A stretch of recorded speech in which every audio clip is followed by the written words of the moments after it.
Hey there, it's Ruth Sherman, CEO and celebrity speech and media coach, but you don't have to be famous to work with me.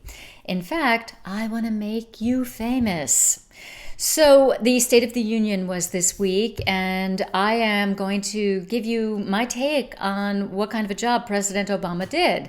Now, if you haven't seen the State of the Union, I strongly recommend you watch it. We are heading into the contest for the 2016 presidential nomination and election, and the fact is that the candidate that communicates best always wins. So it's going to be my job to analyze the candidates, both the Democrats and the Republicans, and see who's doing well, who's not doing so well, both in terms of their content, their presentation, their messaging, and all that good stuff. And I'm going to be commenting both here and in the media. So we have a ton that we can learn by watching these people, both what to do again and what not to do, and apply it to our businesses and many different situations where we find ourselves in the public eye. So let's start. I'm going to use my notes because I want to make sure I cover everything without, and make it worth your while to watch this.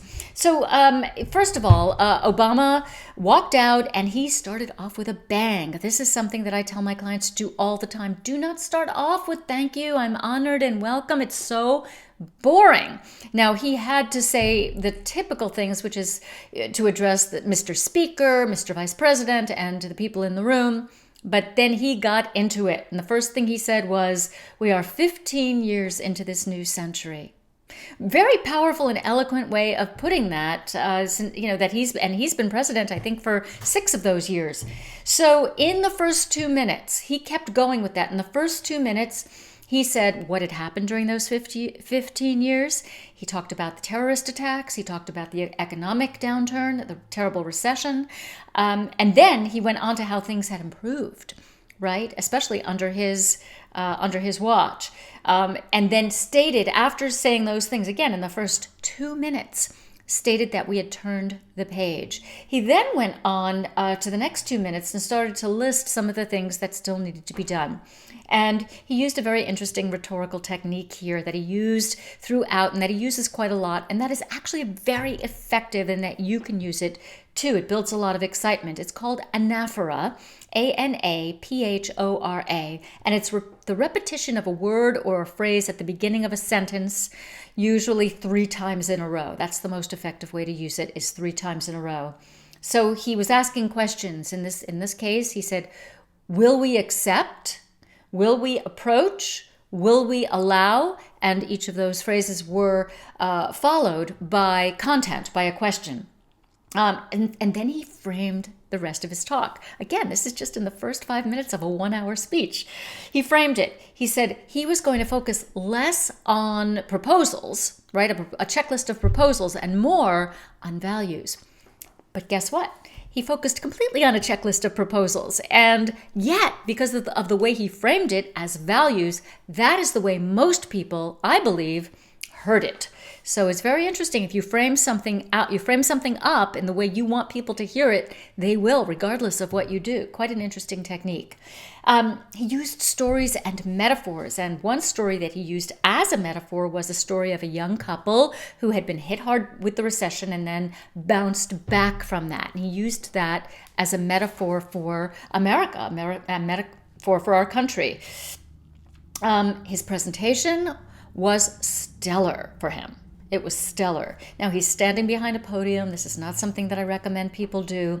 His voice was phenomenal. He has an excellent speaking voice, but frankly, he's been MIA on all this for the last couple of years at least. So it was great to listen to his voice. Listen, if you watch it, to the range of pitch, to the intensity, where he gets very intense at certain times, in trying to make you listen to what he has to say and letting you know where the important parts are. Quite interesting. Now, his gestures, he has this habit of using his left hand like this. He holds his hand like this, and it's like this little pointed finger. And it's boring, and he does it all the time, but so don't do that. If you're going to use your hand in a repetitive gesture, at least open your hands, all right? Just keep them open, use them. but don't be repetitive if you can help it.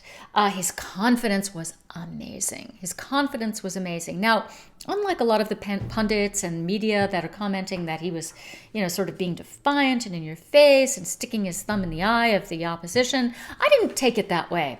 I really thought that he was just actually decided he's a lame duck, right? He's got a Republican Congress, he's got an opposition Congress, and he just figured at this point he's got no other campaign to run, and he's going to deliver his point of view in the strongest and most certain possible way. If you take nothing else from this, take this.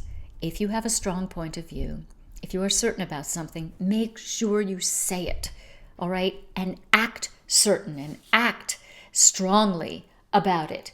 People may not buy from you, they may not even like you, but they will respect you, and they will respect the people who do buy from you. And it's interesting because you'll get people who you wouldn't think will buy from you will, if you're, just as a result of being very certain. His ending was quite interesting. Now, there's a boilerplate ending they all tend to end with. It goes like this: thank you, God bless you, and God bless the United States of America.